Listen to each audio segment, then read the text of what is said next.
الحمد لله نحمده ونستعينه ونستغفره ونؤمن به ونتوكل عليه ونعوذ بالله من شرور أنفسنا ومن سيئات أعمالنا من يهده الله فلا مضل له ومن يضلله فلا هادي له ونشهد أن لا إله إلا الله وحده لا شريك له ونشهد أن سيدنا وسندنا وحبيبنا وحبيب ربنا ومولانا ونبينا محمدا عبده ورسوله وصلى الله تعالى عليه وعلى آله وأصحابه وبارك وسلم تسليما كثيرا كثيرا. أما بعد فأعوذ بالله من الشيطان الرجيم. بسم الله الرحمن الرحيم. والسماء ذات البروج واليوم الموعود وشاهد ومشهود. وقال الله تعالى في مقام آخر والفجر وليال عشر والشفع والوتر والليل إذا يسر. وقال الله تعالى في مقام آخر ولكل أمة جعلنا منسكا ليذكروا اسم الله على ما رزقهم من بهيمة الأنعام. وقال النبي صلى الله عليه وسلم من صام يوم عرفة غفر له سنتين متتابعين. وقال النبي صلى الله عليه وسلم من كان له ساعة فلم يزح فلا يقربن مصلانا. اور كما قال رسول الله صلى الله عليه وسلم صدق الله مولانا العظيم وصدق رسوله النبي الكريم ونحن على ذلك لمن الشاهدين والشاكرين. والصلاة والسلام على سيد الأنبياء والمرسلين والحمد لله رب العالمين. گرامی قدر سامعین، ذی الحجہ کا مہینہ شروع ہو چکا ہے اور اس ذی الحجہ کے مہینے کو ایک خصوصیت تو یہ حاصل ہے کہ یہ حرمت والے 4 مہینوں کے اندر شامل ہے. قرآن مجید کے اندر اللہ تعالیٰ نے فرمایا کہ منہا اربعۃ الحرم، کہ سال کے 12 مہینوں میں سے 4 مہینے حرمت والے ہیں. ایک مہینہ تو ذی القعدہ کا مہینہ جو پیچھے گزر چکا ہے، دوسرا ذی الحجہ کا مہینہ ہے، تیسرا اس کے بعد آنے والا محرم کا مہینہ اور ایک رجب کا مہینہ ہے. اور ایک خصوصیت خاص طور پر اس ذی الحجہ کے مہینے کو یہ حاصل ہے کہ اللہ تعالیٰ نے دین اسلام کے جو ارکان مقرر فرمائے ہیں ان میں سے ایک بڑا اور عظیم الشان رکن حج کا رکن ہے. اور حج کی ادائیگی کے لیے اسی مہینے کے 5 دن مقرر ہیں، 8، 9، 10، 11، 12. انہی 8 دنوں کے اندر حج کے مناسک ادا کیے جاتے ہیں. اگر کسی نے فرض حج ادا کرنا ہے تو وہ بھی انہی دنوں میں ادا ہوگا، اور اگر کسی نے نفل حج ادا کرنا ہے تو وہ بھی انہی دنوں میں ادا ہوگا. باقی روزوں کے اندر تو اختیار ہوتا ہے کہ نفل روزہ کسی بھی مہینے میں آدمی رکھ لے، نفل نماز کسی وقت میں بھی آدمی پڑھ لے، دن اور رات کے وقت میں مکروہ اوقات کو چھوڑ کر. لیکن حج ایک ایسی عبادت ہے کہ اس کے لیے اگر نفلی حج بھی کرنا ہے نا تو یہی 5 دن مقرر ہیں. ان 5 دنوں کے علاوہ کسی دن میں حج کا کوئی رکن اور کوئی منسک ادا نہیں کیا جا سکتا. اگر کسی نے کسی دوسرے کی طرف سے حج کرنا ہے جس کو حج بدل کہا جاتا ہے، اس کے لیے بھی یہی دن مقرر ہے. تو یہ اس مہینے کی خصوصیت ہے. ویسے تو اشہر حج شوال کا مہینہ بھی کہلاتا ہے، ذی القعدہ کا مہینہ بھی کہلاتا ہے، لیکن جو حج کے مناسک اور ارکان ادا کیے جاتے ہیں اس کے لیے اسی مہینے کے 5 دن مخصوص ہیں. اور ایک اور خصوصیت اس مہینے کی یہ ہے کہ اسی مہینے کے 3 دنوں کے اندر قربانی کرنے کا عمل ادا کیا جاتا ہے، 10، 11، 12 ذی الحجہ کو۔ ان 3 دنوں کے علاوہ سال بھر کا کوئی دن اور کوئی مہینہ ایسا نہیں ہے کہ جس میں قربانی کا عمل ادا کیا جا سکے۔ یہ 3 دن ایسے ہیں کہ ان دنوں کے اندر جانور کو ذبح کرنا، فقط ذبح کرنا، یہ اللہ تعالیٰ کے قرب کا ذریعہ ہے۔ گوشت کو فقیروں کو تقسیم کرنا نہیں، صرف جانور کو ذبح کرنا یہ اللہ تعالیٰ کے قرب کا ذریعہ ہے اور عبادت ہے، جس کو قربانی کہا جاتا ہے۔ اس مہینے کے ان 3 دنوں کے علاوہ کسی دن کے اندر بھی فقط ذبح کرنا اللہ تعالیٰ کے یہاں عبادت نہیں ہے۔ ہاں، عقیقے کے طور پر ذبح کرنا عبادت ہے، باقی قربانی کے طور پر ذبح کرنا صرف انہی 3 دنوں کے ساتھ خاص ہے۔ تو اس مہینے کی خصوصیت ہے۔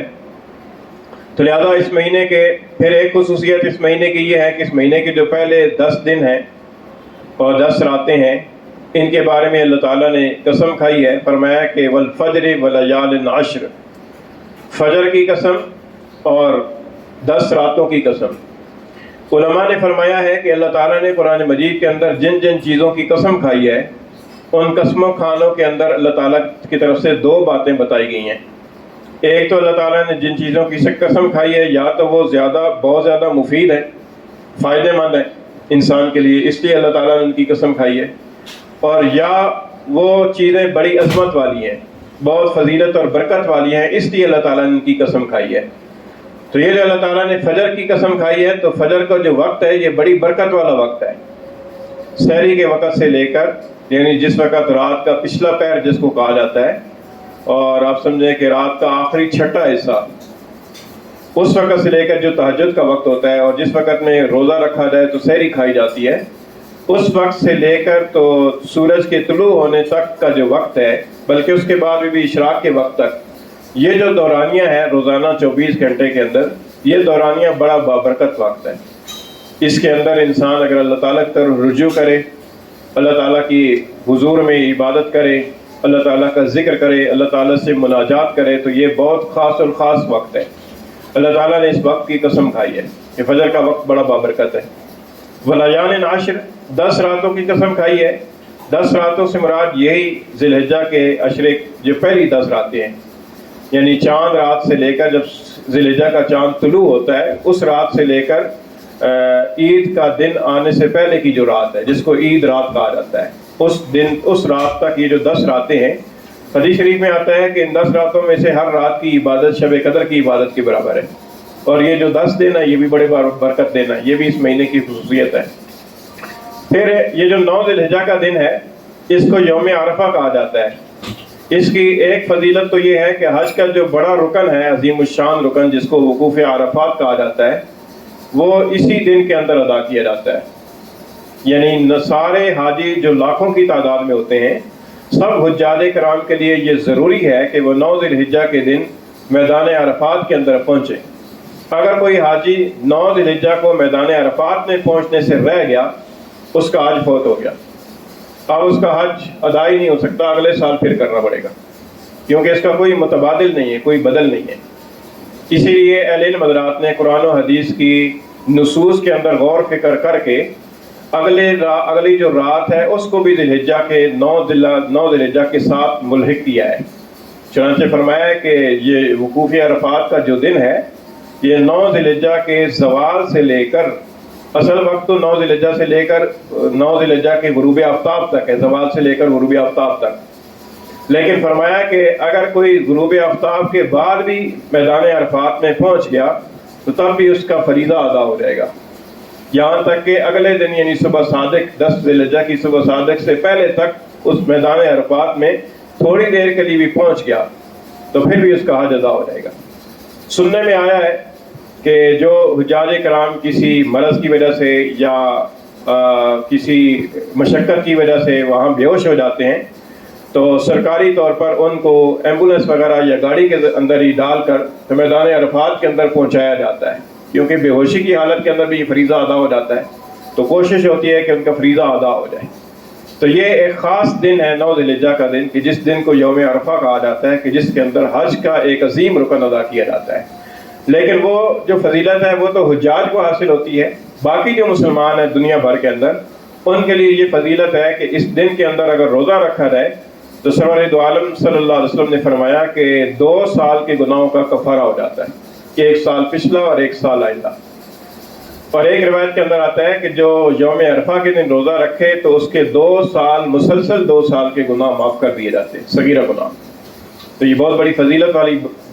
فضیلت والا دن ہے جو 9 ذی الحجہ کو آنے والا ہے، 10 ذی الحجہ سے پہلے۔ بعض لوگوں کو اس کے اندر اشکال ہوتا ہے کہ 9 ذی الحجہ سعودی عرب کے اندر ایک دن پہلے ہو رہا ہے، ہمارے ہاں ایک دن بعد ہو رہا ہے، تو کون سی فضیلت کس دن حاصل ہوگی؟ تو جو لوگ جہاں پر رہ رہے ہیں اسی کے اعتبار سے جو 9 ذی الحجہ بنتا ہے ان کو وہ فضیلت اسی دن حاصل ہوگی۔ یہ نہیں ہے کہ 9 ذی الحجہ سعودی عرب کے اندر ایک دن پہلے ہے تو ایک دن پہلے وہ فضیلت حاصل ہو جائے گی، کیونکہ ایک دن پہلے تو ہماری 8 ذی الحجہ ہے، پھر اس اعتبار سے ہمیں قربانی بھی اسی اعتبار سے کرنی چاہیے، عید بھی اسی دن کرنی چاہیے، حالانکہ نہیں ہوتا۔ اسی طریقے سے نمازوں کے اوقات کو دیکھ لیجئے کہ نماز کا وقت ہے، اس وقت جو ہے نا وہ یہاں پر 12:30 کا وقت ہے، لیکن سعودی عرب کے اندر ظاہر ہے کہ 10:30 کا وقت ہوگا، 2 گھنٹے پیچھے ہوگا۔ تو ظاہر ہے کہ اب ہم اس وقت میں جمعہ ادا کر رہے ہیں تو یہ نہیں ہے کہ سعودی عرب کے اندر وقت نہیں ہو تو ہمارا جمعہ نہیں ہوگا،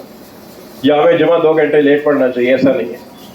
کیونکہ یہ جہاں پر جو مسلمان آباد ہیں وہاں پر جو اوقات چل رہے ہیں، وہاں پر جو ایام اور راتیں چل رہی ہیں، اسی کے اعتبار سے وہ فضیلت حاصل ہوگی۔ تو لہذا یہ وہم دل سے نکال دینا چاہیے کہ 9 ذی الحجہ ہمارے ہاں تو بعد میں ہو رہی ہے تو ہمیں کیسے فضیلت حاصل ہو جائے گی، ہمیں وہ فضیلت اسی دن حاصل ہوگی۔ اچھا، پھر 9 ذی الحجہ کے دن ایک اور عمل جو واجب درجے کا ہے، یہ روزہ رکھنا تو نفلی عمل ہے نا، ایک اور عمل جو واجب درجے کا ہے وہ 9 ذی الحجہ کو شروع ہوتا ہے، اور 9 ذی الحجہ کی فجر کی نماز سے لے کر 13 ذی الحجہ کی عصر کی نماز تک وہ ہر نماز کے بعد عمل جاری رہتا ہے، اس کو کہتے ہیں تکبیرات تشریق۔ یعنی ہر نماز کے بعد ان دنوں کے اندر تکبیرات تشریق پڑھنا ہر نمازی پر واجب ہے، چاہے وہ نمازی امام ہے، چاہے وہ مقتدی ہے، چاہے وہ اکیلے نماز پڑھ رہا ہے، چاہے وہ گھر میں خواتین نماز پڑھ رہی ہیں، ہر فرض نماز کے بعد کم از کم ایک مرتبہ ان کلمات کو، مردوں کے لیے ذرا درمیانی اونچی آواز کے ساتھ اور خواتین کے لیے آہستہ آواز کے ساتھ، اللہ اکبر لا الہ الا اللہ واللہ اکبر وللہ الحمد، ان کو کہتے ہیں تکبیرات تشریق۔ آسان کلمات ہیں، اللہ اکبر لا الہ الا اللہ واللہ اکبر وللہ الحمد، 4 مرتبہ تو اللہ اکبر ہے،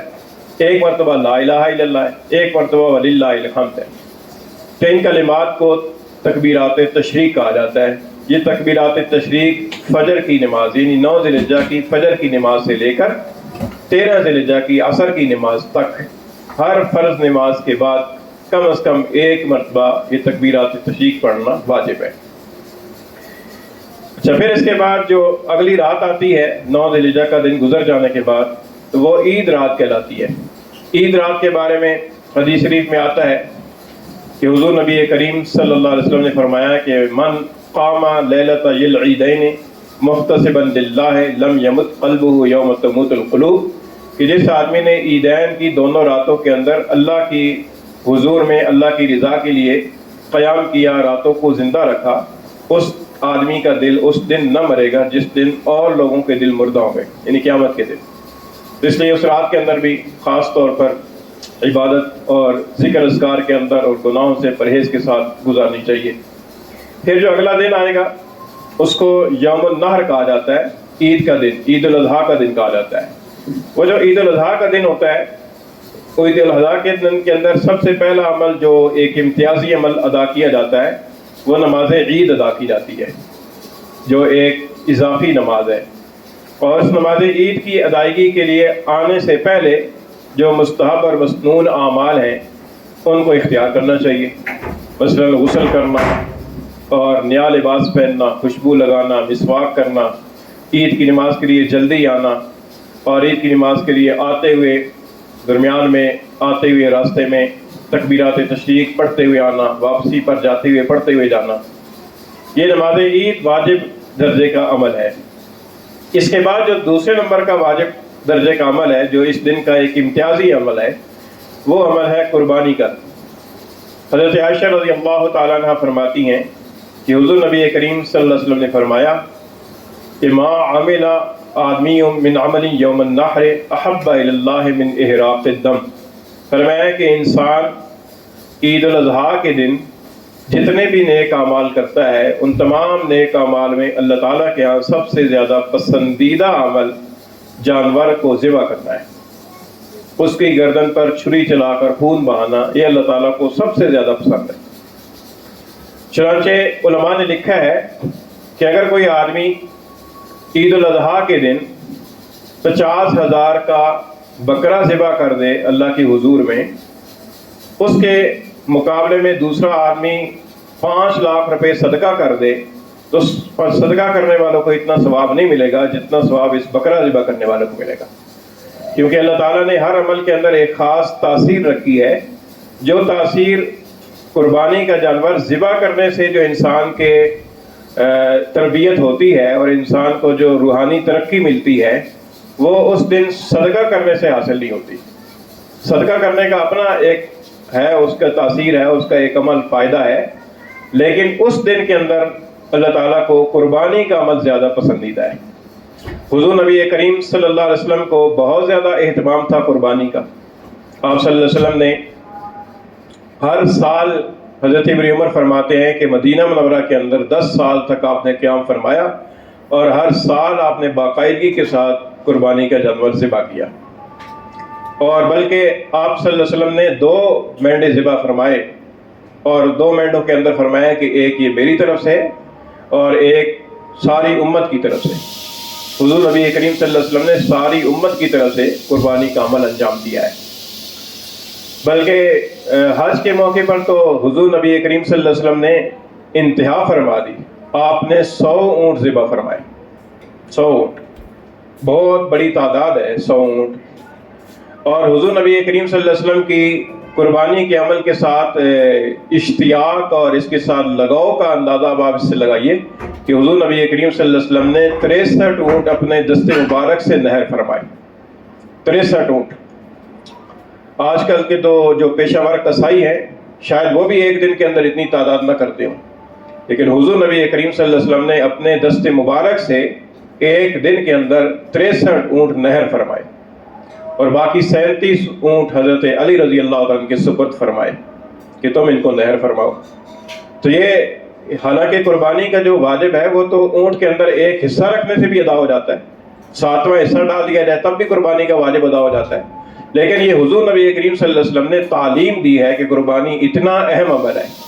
اتنی اہمیت والا عمل ہے کہ اللہ تعالیٰ کی حضور میں 1 نہیں 2 نہیں 10 نہیں 20 نہیں 30 نہیں 100 اونٹ اللہ کے حضور میں نہر فرمائے۔ اس کی اہمیت بتانے کے لیے کہ اگر اللہ تعالیٰ نے کسی کو دیا ہے، مال دیا ہے، تو وہ صرف یہی نہ سوچے کہ بس ایک بکرا ذبح کرنے سے واجب ادا ہو جائے گا یا گائے میں حصہ ڈال لینے سے واجب ادا ہو جائے گا، گو کہ کوئی شک نہیں اس میں کہ واجب ادا ہو جائے گا، لیکن ایک آدمی کا جذبہ ہوتا ہے، ایک اشتیاق ہوتا ہے کہ اللہ کے حضور میں یہ بڑھ چڑھ کر میں ذبح کروں، بڑھ چڑھ کر اللہ کے حضور میں قربانی پیش کروں۔ لیکن اس کے لیے اخلاص شرط ہے۔ یہ جو بعض لوگ بڑے مہنگے جانور خریدتے ہیں اور پیچھے اگر نیت کے اندر دکھاوا ہے تو پھر کوئی فائدہ نہیں ہے، بیکار ہے۔ اس کے پیچھے اگر اخلاص ہے، اللہ تعالیٰ کی رضا جوئی ہے، تو پھر مہنگا جانور اور عمدہ اور پلا ہوا جانور خرید کر ذبح کرنا یہ بہت ہی ثواب کا باعث ہے، لیکن نیت صاف ہونی چاہیے۔ بعض اوقات یہ ہوتا ہے کہ مہنگا اور اچھا پلا ہوا جانور خرید لیا جاتا ہے لیکن نیت کے اندر کھوٹ ہوتا ہے۔ نیت کے اندر یہ ہوتا ہے کہ لوگوں کو پتہ چلے گا، دکھایا جائے گا، اور پھر اس کے دکھاوے کے لیے گلیوں میں سے خواہ مخواہ پھرایا جاتا ہے اور ہر ایک کو بتایا جاتا ہے۔ تو یہ ایک دکھاوا جو ہے نا، یہ کسی بھی عمل کے اندر، یہاں تک کہ اگر حدیث میں آتا ہے کہ من صلی یرائی فقد اشرک، جس نے دکھاوے کے لیے نماز پڑھی اس نے شرک کیا۔ تو نماز جیسے عمل کے بارے میں بھی فرما دیا، تو قربانی بھی اگر دکھاوے کے لیے ہوگی تو پھر کوئی فائدہ نہیں ہے، لیکن اگر اخلاص کے ساتھ اللہ تعالیٰ کی حضور میں اچھے سے اچھا مال پیش کرنے کے ارادے سے اگر کوئی کرے تو اللہ تعالیٰ کا ارشاد ہے کہ لن تنالوا البر حتى تنفقوا مما تحبون، تم کامل درجے کی نیکی کو ہرگز نہیں پا سکو گے جب تک کہ اپنی پسندیدہ چیز اللہ کے حضور میں قربان نہ کرو۔ تو پسندیدہ چیز یہی ہے، اور پھر قربانی کا جو عمل ہے یہ ایک خاص اس کے اندر فائدہ رکھا گیا ہے اور اس کا ایک خاص پس منظر ہے، اور وہ پس منظر یہ ہے کہ قربانی کے پیچھے یہ جذبہ ہونا چاہیے کہ اگر اللہ تعالیٰ میری جان کا نذرانہ مجھ سے مانگے تو میں اس سے بھی دریغ نہیں کروں گا. یہ ایک جذبہ ہونا چاہیے، کیونکہ اصل تو جان پیش کرنے کے قابل ہے کہ اللہ تعالیٰ کے حضور میں جان پیش کریں، اور جان پہ پیش کرنے کے بعد کہتے ہیں کہ جان دی ہوئی تھی اس کی حق یہ ہے کہ حق ادا نہ ہوا. جان دے کر بھی حق ادا نہیں ہو سکتا. تو جذبہ تو کم از کم یہ ہونا چاہیے کہ اگر اللہ کی طرف سے کوئی ایسے حالات پیدا ہو جائیں، جہاد فرض ہو جائے اور جہاد کے اندر جانا پڑ جائے اور جان قربانی پڑ جائے، اس سے بھی ہم دریغ نہیں کریں گے. اس جذبے کے ساتھ یہ قربانی کرنی ہے. ورنہ اگر دیکھا جائے تو حدیث شریف میں آتا ہے کہ حضور صلی اللہ علیہ وسلم سے پوچھا کہ اللہ کے رسول ان قربانیوں کی کیا حقیقت ہے؟ حضور نے فرمایا کہ سنت ابیکم ابراہیم، تمہارے باپ ابراہیم کا طریقہ ہے. تو یہ سب جانتے ہیں کہ حضرت ابراہیم علیہ السلام کا اصل عمل کیا تھا. حضرت ابراہیم علیہ السلام کا قصہ مشہور ہے. حضرت ابراہیم علیہ السلام کو خواب کے اندر دکھایا گیا کہ آپ اپنے بیٹے اسماعیل کو ذبح کر رہے ہیں، اور انبیاء کا خواب بھی وہی ہوتا ہے. حضور نبی کریم صلی اللہ علیہ وسلم فرماتے ہیں کہ تنام عینایا ولا ینام قلبی، کہ میری آنکھیں سوتی ہیں میرا دل نہیں سوتا. حضور صلی اللہ علیہ وسلم سو جاتے تھے، بیدار ہوتے تھے، بغیر وضو کے نماز پڑھ لیتے تھے. فرماتے تھے کہ میری آنکھیں سوتی ہیں دل نہیں سوتا. انبیاء کی نیند جو ہے یہ باقی لوگوں کی نیند کی طرح نہیں ہے. انبیاء علیہ السلام کی نیند جو ہے نا یہ ممتاز درجے کی نیند ہے، شعور والی، بیدار مغزی والی اور علم والی نیند ہے. یہاں تک کہ انبیاء کو خواب میں اگر کوئی دکھائی جائے بات تو وہ بالکل برحق اور سچ ہوتا ہے اور وہی کا حصہ ہے. تو حضرت ابراہیم علیہ السلام سمجھ گئے کہ اللہ تعالیٰ کو میرے بیٹے کی جان منظور ہے. تو حضرت ابراہیم علیہ السلام تیار ہو گئے اپنے بیٹے کو ذبح کرنے کے لیے، اور بیٹے سے بھی پوچھا، بیٹا بھی ذبح ہونے کے لیے تیار ہو گیا. اور عمر روایات کے اندر آتی ہے کہ 13-14 سال کی عمر تھی جس وقت جوانی کا آغاز ہو رہا ہے. تو حضرت ابراہیم علیہ السلام حضرت اسماعیل علیہ السلام کو ذبح کرنے کے لیے تیار ہو گئے اور اپنی طرف سے بھرپور طریقے سے چھری چلا دی. یہ اللہ کی قدرت ہے کہ اللہ تعالیٰ نے چھری کے اندر طاقت رکھی ہے کاٹنے کی، لیکن جب اللہ نہ چاہے تو چھری بھی کاٹتی نہیں ہے، نہ کاٹ سکتی ہے. اللہ تعالیٰ نے آگ کے اندر تاثیر رکھی ہے جلانے کی، لیکن ابراہیم علیہ السلام کو آگ میں ڈالا کافروں نے، ابراہیم علیہ السلام کا ایک بال تک نہیں جلا، جلن تک محسوس نہیں ہوئی. تو یہ اللہ تعالیٰ کی قدرت ہے کہ اللہ تعالیٰ جب چاہے چیزوں کی تاثیر کھینچ لے اور روک لے. تو اللہ تعالیٰ نے چھری کے اندر سے وہ طاقت چھین لی. اس ابراہیم علیہ السلام نے اپنی طرف سے پوری کوشش کر ڈالی، لیکن اللہ تعالیٰ کو منظور نہیں تھا. اسماعیل علیہ السلام کی بجائے جنت سے مینڈا بھیجا گیا اور وہ قربانی ہوئی، اور اللہ تعالیٰ نے اس کو فرمایا کہ وَفَدَيْنَاهُ بِذِبْحٍ عَظِيمٍ. اللہ تعالیٰ نے اس کے ذبح عظیم فرمایا. عظیم ذبیحہ کہ اللہ تعالیٰ کے حضور میں اللہ تعالیٰ کے خلیل نے اور جانور ذبح کیا، اللہ تعالیٰ نے اس کو ذبح عظیم فرمایا. اور پھر ابراہیم علیہ السلام کا اصل عمل تو یہ تھا. تو اللہ تعالیٰ کی مہربانی ہے، اللہ تعالیٰ کا کرم ہے کہ اللہ تعالیٰ نے یہ حکم نازل نہیں فرمایا، ورنہ اللہ تعالیٰ یہ حکم نازل فرما دیتے تو ہم کہاں اس پر عمل کر سکتے تھے کہ اپنے ہی ہاتھوں سے اپنے ہی بیٹے کو ذبح کریں. یہ قربانی بہت مشکل ہو جاتی. تو یہ اللہ تعالیٰ کی مہربانی ہے کہ اللہ تعالیٰ نے بیٹے کی بجائے اور اپنی جان کی بجائے جانور کی قربانی کو اس کا بدل قرار دے دیا. حضور نے فرمایا کہ سنت ابیکم ابراہیم، تمہارے باپ ابراہیم کا طریقہ ہے. ابراہیم علیہ السلام کا طریقہ تو بیٹا ذبح کرنا تھا. اس جانور ذبح کرنے کو اللہ کے رسول نے فرمایا کہ یہ بھی تمہارے باپ کا طریقہ ہے. اس کو اس کے قائم مقام کر دیا. تو اس لیے اس پہلو کے اعتبار سے اگر دیکھا جائے اور اس پس منظر کو ذہن میں رکھ کر کیا جائے تو پھر عمدہ سے عمدہ اور بہترین سے بہترین اور قیمتی سے قیمتی جانور اللہ تعالیٰ کے حضور میں ذبح کرنا آسان ہے، کیونکہ بیٹے کا بدل ہے. تو بیٹے کے اعتبار سے اللہ تعالیٰ نے فرمایا کہ یہ جانور ذبح کرنا یہ اللہ تعالیٰ کو بہت زیادہ محبوب عمل ہے. تو لہذا فتنوں کا دور ہے.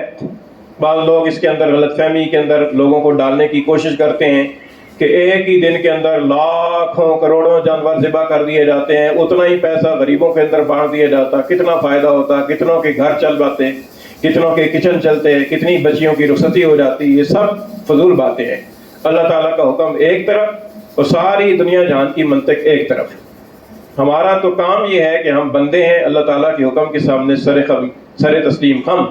ابراہیم علیہ السلام نے اللہ تعالیٰ سے یہ سوال نہیں کیا کہ باری تعالیٰ میرے بیٹے کا قصور کیا ہے کہ میں اس کو ذبح کروں، یا اللہ میں بیٹے کی بجائے میں 10 اونٹ ذبح کر دیتا ہوں۔ ابراہیم علیہ السلام نے پلٹ کر سوال نہیں کیا کہ اللہ کا حکم آ جائے تو پھر سر جھکانے کے علاوہ اور کوئی آپشن نہیں ہے، پھر آدمی اپنے منطق اور اپنی عقل سے سوچنا چھوڑ دے بلکہ اللہ تعالیٰ کے حکم کے سامنے سر جھکا دے۔ تو لہذا یہ جتنی باتیں فضول کی جاتی ہیں کہ اتنا پیسہ لگ جاتا ہے، اتنے جانور ذبح کر دیے جاتے ہیں، یہ ساری باتیں اللہ تعالیٰ کے حکم کے مقابلے کے اندر فضول ہیں۔ اس لیے اللہ تعالیٰ کے حکم کو پیش نظر رکھتے ہوئے اس دن کے اندر قربانی کا عمل خوب شوق اور ذوق کے ساتھ اور جذبے کے ساتھ کرنا چاہیے، بلکہ اللہ تعالیٰ نے جن کو استعداد عطا فرمائی، استطاعت عطا فرمائی ہے، مالی استطاعت عطا فرمائی ہے، انہیں چاہیے کہ وہ ایک سے زیادہ قربانیاں کریں، اور خاص طور پر حضور نبی کریم صلی اللہ علیہ وسلم کی طرف سے بھی جانور مستقل طور پر ذبح کریں، اور اسی طریقے سے اپنے والدین جو مرحوم ہیں ان کی طرف سے قربانی کر کے ان کو اصال ثواب کریں۔ اللہ تعالیٰ کی دین ہے، اللہ تعالیٰ نے جس کو عطا فرما رکھا ہے انہیں چاہیے کہ وہ اس طریقے سے بھی اللہ تعالیٰ کا قرب اپنا مال خرچ کر کے حاصل کریں۔ پھر یہ جو قربانی کا عمل ہے یہ چونکہ خاص اللہ تعالیٰ کا ایک حکم ہے، اس لیے اس کے جو خصوصی احکام ہیں نا ان احکام کو مد نظر رکھنا ضروری ہے۔ ان میں سے ایک حکم تو یہ ہے کہ اللہ تعالیٰ نے قربانی کے جانور خود مخصوص اور متعین فرما دیے ہیں، کسی انسان کی عقل و فہم کی پر نہیں چھوڑے، خود اللہ تعالیٰ نے مقرر فرما دیا ہے کہ یہ جانور قربان ہو سکتے ہیں۔ چنانچہ قرآن و حدیث کی نصوص کے مطابق اہل علم حضرات نے فرمایا کہ قربانی کے جانور جو ہے نا نر اور مادہ ملا کر یہ تقریباً 12 جانور بنتے ہیں، چھوٹے بڑے، اونٹ اور اونٹنی، گائے بیل، بھینس بھینسا،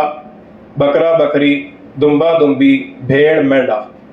یہ 6 جانور چھوٹے بنتے ہیں نر اور مادہ ملا کر، اور 6 جانور بڑے بنتے ہیں۔ یہ جو بڑے جانور ہیں گائے بیل بھینس بھینسا اونٹ اونٹنی، ان کے اندر 7 تک آدمی شریک ہو سکتے ہیں ایک جانور کے اندر۔ 8 شریک ہو جائیں تو کسی کی قربانی درست نہیں ہوگی، 7 افراد تک شریک ہو سکتے ہیں، 7 سے کم شریک ہو جائیں سب کا حصہ برابر ہو تو وہ بھی جائز ہے، چاہے جفت ہو چاہے طاق ہو، چاہے 6 شریک ہو جائیں 5 شریک ہو جائیں 4 ہو جائیں 3 شریک ہو جائیں تب بھی ہو جاتی ہے۔ لیکن یہ جو چھوٹے جانور ہیں بکرا بکری، دمبا دمبی، بھیڑ مینڈا، ان کے اندر ایک جانور ایک کی طرف سے کرنا ضروری ہے، اس کے اندر 2 بھی شریک ہو جائیں تو کسی کی قربانی نہیں ہوگی، ہر آدمی کے لیے مستقل جانور ہونا ضروری ہے۔ حدیث شریف میں آتا ہے کہ حضور نبی کریم صلی اللہ علیہ وسلم نے فرمایا کہ من کان لہ ساعۃ ولم یضحی فلا یقربن مصلانا، فرمایا کہ جو آدمی وسعت رکھتا ہو قربانی کرنے کی اور پھر قربانی نہ کرے وہ ہماری عیدگاہ کے قریب نہ آئے۔ حضور نے ایک ڈانٹ پلائی ہے، فرمایا کہ اسے ہمارے قریب آنے کی ضرورت نہیں ہے، ہم سے دور ہی رہے، یعنی جو آدمی وسعت کے باوجود قربانی نہ کرے، اللہ کے رسول نے فرمایا کہ فلا یقربن مصلانا، وہ ہماری عیدگاہ کے قریب نہ آئے۔ پھر اس کے اندر بعض لوگ آج کل یہ بھی غلط فہمی ڈالتے ہیں جی کہ بھینس کی قربانی کہاں سے ثابت ہے جی، حالانکہ بھینس کی قربانی بھی تمام جمہور ائمہ کرام، چاروں ائمہ کرام کے اجماع سے ثابت ہے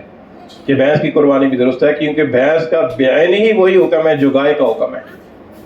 گائے کا ذکر صراحتاً اس لیے موجود ہے کہ اہل عرب کے ہاں جو قرآن مجید کے اولین مخاطب تھے ان کے ہاں گائے پائی جاتی تھی، بھینس نہیں پائی جاتی تھی، اس لیے گائے کا صراحتاً ذکر ہے۔ لیکن تمام اہل علم حضرات نے، جتنے بھی اہل سنت والجماعت کے جمہور اہل علم حضرات ہیں اور چاروں ائمہ، یہاں تک کہ امام ابن تیمیہ رحمۃ اللہ علیہ وہ بھی فرماتے ہیں کہ یہ جو بھینس ہے یہ گائے کے حکم میں ہے، جو گائے کا حکم ہے وہ بھینس کا حکم ہے۔ گائے کا دودھ پینا حلال ہے تو بھینس کا دودھ پینا بھی حلال ہے، گائے کا گوشت کھانا حلال ہے تو بھینس کا گوشت کھانا بھی حلال ہے، گائے کو قربان کرنا یہ درست ہے تو بھینس کو قربان کرنا بھی درست ہے۔ بعض لوگ اس کے اندر بھی آج کل غلط فہمی ڈالتے ہیں کہ دیکھو جی یہ تو ثابت نہیں ہے، حالانکہ ثابت ہونے کے کئی طریقے ہوتے ہیں، ایک طریقہ تھوڑا ہی ہے کہ صراحتاً ایک لفظ آ جائے قرآن پاک کے اندر یا حدیث میں تب بھی ثابت ہوگا، ثبوت کے کئی اہل علم حضرات کے یہاں طریقے ہیں۔ تو اس لیے یہ جانور اللہ تعالیٰ نے متعین فرما دیے، پھر ان کی عمریں متعین فرما دی، اونٹ کم از کم 5 سال کا ہونا چاہیے، گائے بیل بھینس بھینسا 2 سال کے ہونے چاہیے، بکرا بکری بھیڑ مینڈا کم از کم 1 سال کے ہونے چاہیے۔ تو ان چیزوں کی رعایت رکھتے ہوئے پھر ان کے اندر کوئی عیب نہیں ہونا چاہیے، یہ ساری چیزوں عیب سے ثابت ہوں، کان کٹا نہ ہو، دم کٹا نہ ہو، اور آنکھ اس کی خراب نہ ہو، بہت دبلا پتلا جس کی ہڈیوں کے اندر گودا نہ ہو، ایسا جانور نہ ہو۔ ان تمام چیزوں کی رعایت رکھتے ہوئے جانور کو خریدا جائے۔ اللہ تعالیٰ سے دعا ہے کہ اللہ تعالیٰ میں دین کی سمجھ عطا فرمائے ہمارے